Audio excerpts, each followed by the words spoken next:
If you're not going to work, then get out. I'm sick and tired of having to support a woman like you." Hearing my husband, Dan, say this, I heard something inside me snap. Why do I have to put up with a person like him? To a man who makes fun and looks down on people just so that he could feel superior. Actually, I don't need this kind of man in my life. My name is Louise. I'm a 36-year-old housewife. I work from home and I'm a freelance illustrator. I originally went to an art university because I love to draw, and after graduation, I worked for a company which specialized in designs. Then, when I turned 30, I took the courage to start my own business. I decided to do this in order to express freely and also express my own way. At the time, I was single and thought, it's my life, so I'll do what I want with it. But I met my current husband, Dan, through a friend of mine, and Dan and I got along very well with each other. We decided to get married, and a year later, we were a married couple. The company where Dan worked for had branches all over the world, and he traveled around as a salesman. Because of his difficult tasks at his work, Dan wanted me to be a full-time housewife. So I temporarily stopped working as an illustrator after our marriage. It is true that Dan worked overtime and traveled a lot, and someone had to take care of the house while he was gone. Now that we have become a married couple, we have to support each other properly. That's how I felt, and I understood the situation, so I had no complaints about quitting my job. I thought that I could continue to study drawing illustrations while being a housewife, and when the time comes, I can resume being an illustrator again.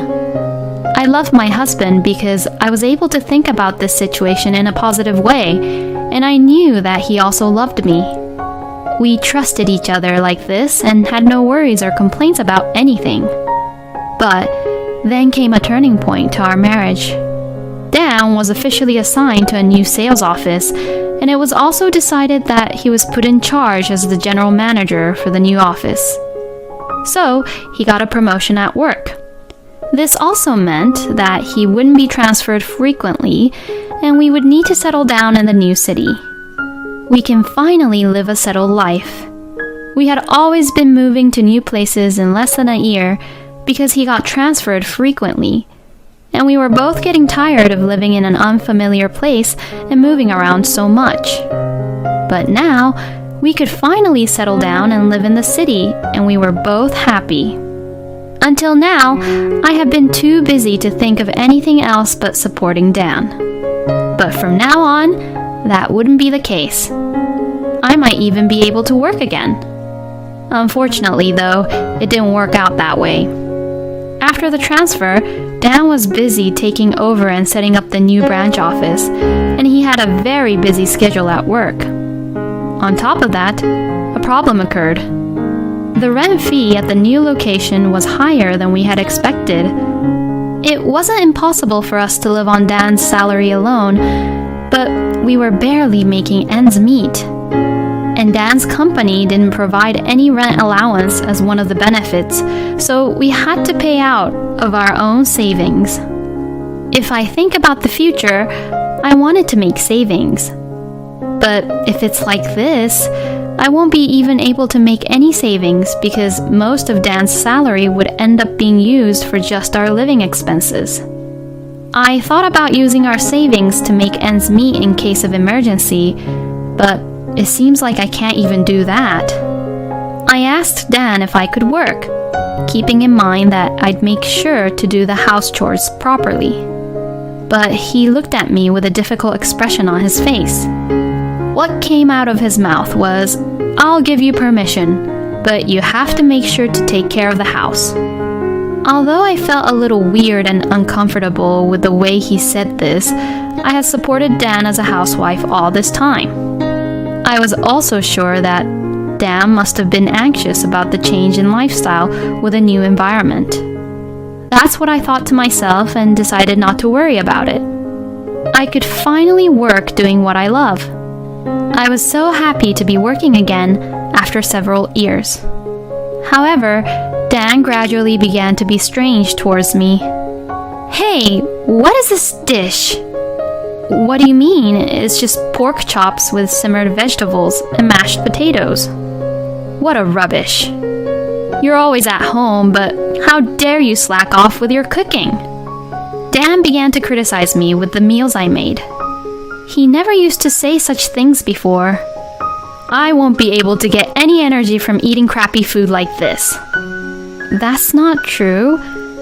Carrots, Brussels sprouts, and potatoes were very cheap today, so I just made some simmered vegetables and mashed potatoes as a side dish." "And you like pork chops, don't you?" I said so without thinking. "What the hell? Are you trying to say that my salary is low?" Dan's sudden loud voice made me shrink instantly. I didn't mean it that way at all, but how could he think that way? I was just shocked at Dan's anger. "How hard do you think I've been working to provide for you? I've just been promoted, so don't do anything to irritate me like this." I tried to catch my breath to argue back, but I stopped myself after thinking for a moment. Dan is probably going through the most difficult time of his life right now. He's stressed and is pressured about being in charge at work and the responsibility of having to protect the family. "I'm sorry," I apologized. "My husband is probably just very tired." I tried to think it that way. But even after that, Dan's horrible attitude continued. "Hey, it looks like you're not cleaning the bathroom properly. You don't have the shirt ready that I'm supposed to wear today. You better brush my shoes." Dan had never been like that before we moved into the new place, so what was wrong with him? Dan is constantly yelling at me. And day by day, I began to doubt my husband. Balancing housework and my work was more difficult than I had expected. I wanted to work a lot more in between housework, but if I tried to do it perfectly to meet Dan's satisfaction, I would end up spending the whole day just doing the housework. If I tried my best to complete work to my client's requested deadline, the time I had between house chores would never be enough. Now that I've started working, I was wondering if you could do some of the house chores too. I suggested this to Dan. But Dan says this: "You're ignoring all the housework because you're doing your stupid job. So quit that stupid job then. Just because you get to work from home, don't you dare get carried away. It's not like you even make a lot of money from it. You're just a housewife, but you think you're so superior." It became common for Dan to yell at me like that for being a housewife. According to Dan, I'm a full-time housewife, even if I'm always at home working. What a selfish way of thinking. I couldn't understand him anymore. It's true that I don't make much money, but that's because Dan keeps getting in the way, and that's why I couldn't get more work done. I was so fed up with him, so I started to do the bare minimum of housework for Dan so that I could have more time for my own work. Then, my husband became even more grumpy than before. The gap between Dan and I grew deeper and deeper. Then one day, while I was cleaning our room, I found his payslip. He's so sloppy, leaving it out here like that. The payslips were left on his desk carelessly. But being somewhat curious, I picked it up.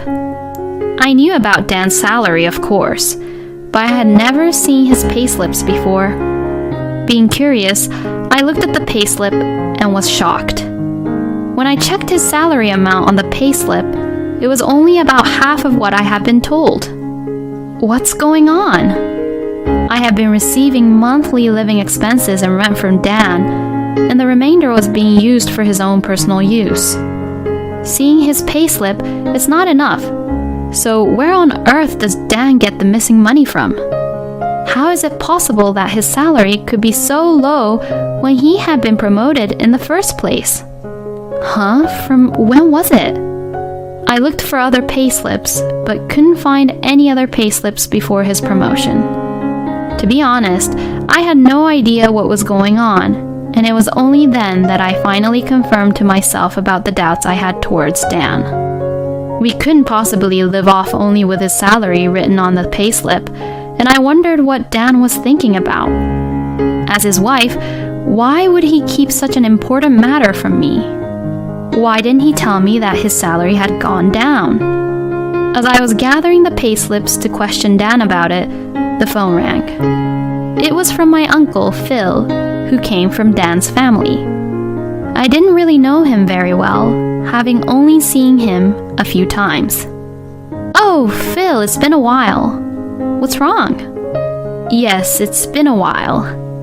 Actually, I hate to tell you this, but I'm lending some money to Dan. I was wondering when he would pay me back, you know. It's been a long time since I lent him the money, and I've been worried that he won't pay me back, you know." "What? He owes you money?" Now, everything clicked in my mind. Dan had been using the money he borrowed from Phil to pay the amount he's been missing from his salary. The amount Dan borrowed was around $10,000. I sincerely apologized to Phil and promised to pay him back. Even though what Dan did was horrible, he didn't try to blame me and said gently, "As long as he pays me back, it's fine." I had run out of patience with Dan. That night, I didn't tell Dan about his debt or that I had seen his payslip, but I felt anger towards Dan rising in me. He had been looking down on me about being a housewife and making me do a lot of house chores and even interrupting me from doing any remote work all this time. That day, Dan still kept on being verbally abusive. "When will you learn to do proper housework? The meal isn't even tasty. The living room is dirty. What the hell have you been doing at home? Were you working at your crappy job again? It's really easy being a housewife, isn't it? Don't you realize that what you're saying is contradictory? I'm cooking and cleaning as much as you, aren't I? If you're not happy, then you do it. You've been coming home on time lately, so you can do it, can't you?" When I argued back, Dan slammed the desk. "Since when did you become so bossy? Don't you dare get carried away like this. Who do you think even provides for you anyway?" I argued back. "What's so bossy about it? I'm doing my part. So what about you?" I glared at Dan as I argued back. I don't have to put up with a person like him anymore. I don't care what he says. I don't care what happens anymore. With that thought in mind, I argued. But Dan doesn't try to back down. "You don't even take care of the house properly, and all you do at home is pretend to work. Why don't you start by earning some proper money?" I thought that should have been my line, but I kept my mouth shut. I should have never married you. You're eating up all my money here. You're always saying we don't have money, so why don't you earn it? If you won't work, then get out. I'm sick and tired of having to support a woman like you." My husband looks at me satisfied, as if he had won the fight. The look of superiority on his face gave me the chills. He must have thought I would apologize to him then. But then I said this. "Fine, I understand. I'll leave." As if I had been waiting for him to say that, I took my luggage I had already packed and prepared to leave the house.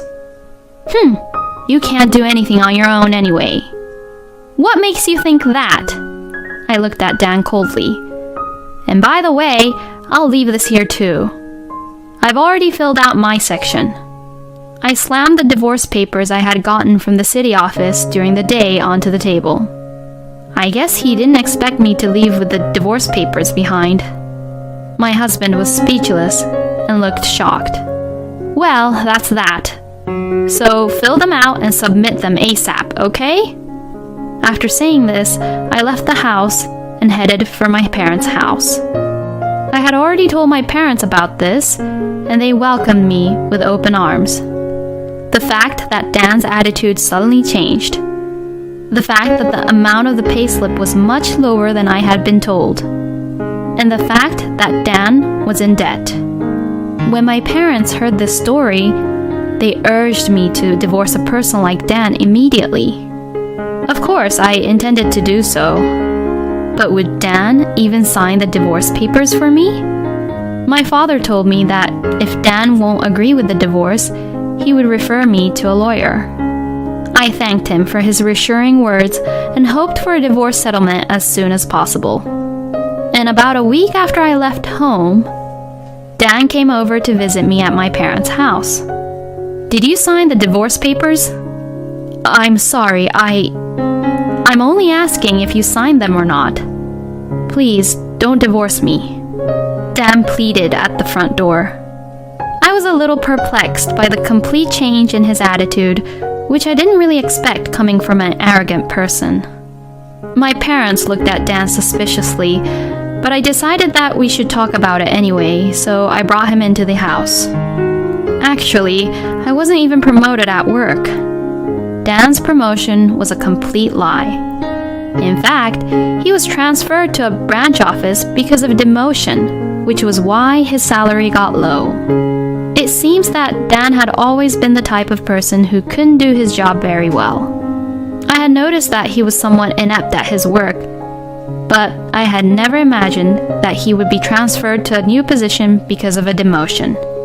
He said that all the transfers he had been through were the result of being passed around from one department to another because he was so bad at his job. And what he ended up with was a small position at a branch office. Supposedly, it's almost impossible to get any promotion from there. Dan, who is too proud of himself, couldn't talk to me about these things and ended up faking it as a promotion. Having lost his position at the company, Dan, who had no other source of support but only from his home, began to maintain his pride by acting arrogant, looking down on me, and being superior by verbally abusing me.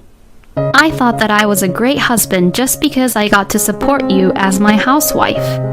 Dan was disturbing my work and making fun of me in order to maintain his pride. I understand everything now that you're gone. You were making a lot of money, huh? Just before I left a copy of my own bank book in Dan's room intentionally.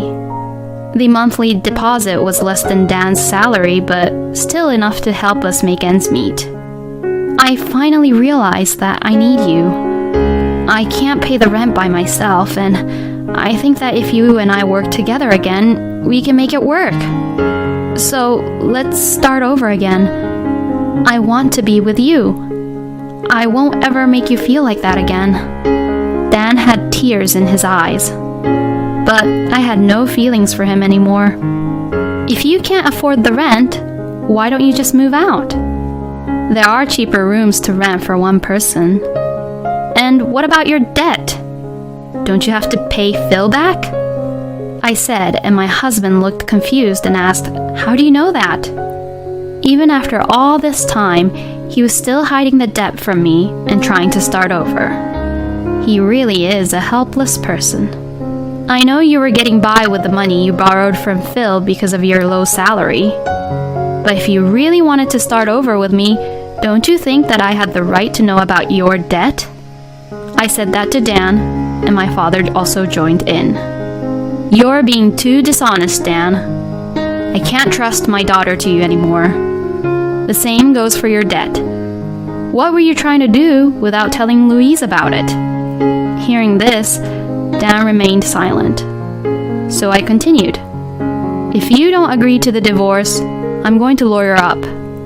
Your verbal abuse, everything that you've said to me, will be a perfect evidence for me to get a divorce from you. I also have proof, so be prepared. At my words, Dan understood the situation and took the divorce papers out of his bag. I really can't take it back, huh? It's too late. We are strangers now.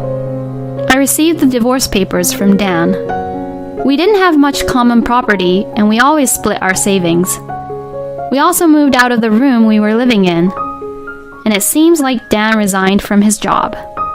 The rumor of divorce spread at the company, and it became even more difficult for him to work there.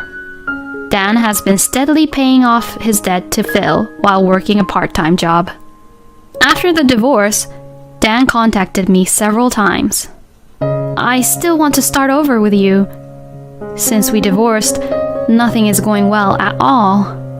I realized that you were the only one who was on my side. Hey, it's not too late now. All the requests to get back together from Dan gave me the chills, so I changed my phone number.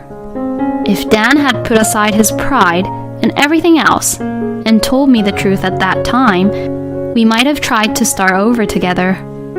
But it was too late. I won't ever forgive his verbal abuse towards me, and the affection I had for him is long gone. I'm glad I left him. After that, I resumed my work as an illustrator. I'm very busy, but I'm enjoying every day. Now that I'm finally free, I have a bright future ahead of me. My work is like my lover now. I never thought that the courage and decision I made at that time would change my life so drastically. You only live once. It's much better to live each day happily without any regrets. I thought to myself this as I took my eyes off of the monitor screen I was working on and looked out the window.